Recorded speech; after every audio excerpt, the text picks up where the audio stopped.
everyone, this is Sunera from Itsy Bitsy, and I'm here to show you how you can make this really pretty floral headband for your precious little princess.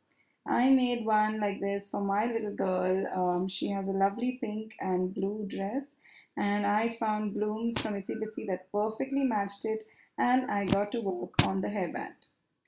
Now to do this, you're going to need a regular hairband from your local, accessory store. I'd like it to be a little broader, but you can even do this with a narrow hairband. Then using some floral tape, which I got from Itsy Bitsy, I'm just wrapping the entire hairband as tightly and as compactly as I can so that you can barely see any joins between each of the wrapping twists. So I'm going to keep wrapping it, and here's how it looks when it's totally wrapped.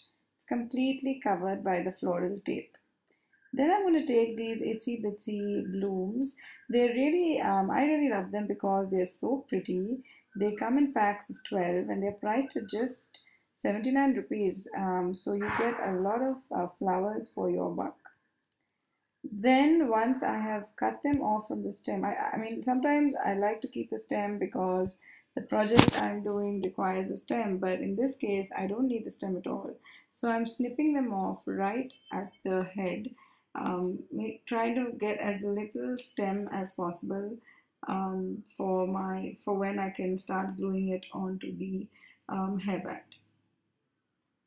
Right, so now I'm ready to start gluing it, and as usual my glue gun will always prove to be the best adhesive for this kind of a project. And I'm just doing alternate pink and blue roses right in the center of the hairband. That's really as simple as that. You can try to make it more elaborate by making your own roses, but you know, with Itsy Bitsy you get the prettiest stuff, and using that with some choice tools you can make the most stunning projects. So here I've done the entire rose, the rose band on the top. I've kept a little space for the area that's going to go behind the ear. Next, to add just a little girly flair, I'm making tiny little bows using some very thin pink satin ribbon that I again got from Itsy Bitsy. I'm making the rose as small as I can. I want the tail of the rose also to be as small as possible. And then once again, with my glue gun, I'm adhering it in place.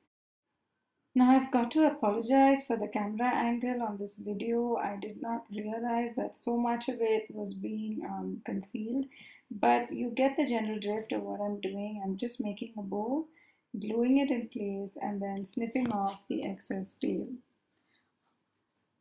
I thought maybe 3 or 4 of such bows would be perfect for my project. So once again, I'm making a tiny little bow, pulling the tails so that the bow is as small as possible, snipping off the tails, then finding a good location on the hairband and gluing it in place. So I keep doing this until I have 3 or 4 bows all located at random locations on the hairband, because I feel it just gives a little more of a swirly girly feel. I'm a Christian, and when we have weddings in our family, the flower girls very often wear hairbands like this, and I thought, why not do it for regular wear as well? So here's the hairband with all the bows glued in place and all the roses glued there. You can also see the floral tape clearly. Here's a close-up of all the work that you just saw, and you will agree that it is so easy to do. Just add a dollop of glue and add your favorite flower and you're done. And here's my little princess Kyra modeling this hairband. As I said at the start of this video, she has this really pretty pink and blue dress that her grandmother got her, and I wanted to make the hairband to match this dress, so which is another reason why you can make your own hairbands, because you know it will be a perfect match. And that pretty much wraps up this tutorial video. I really hope you enjoyed it, and stay tuned to many more tutorials from all of us here at Itsy Bitsy. Bye.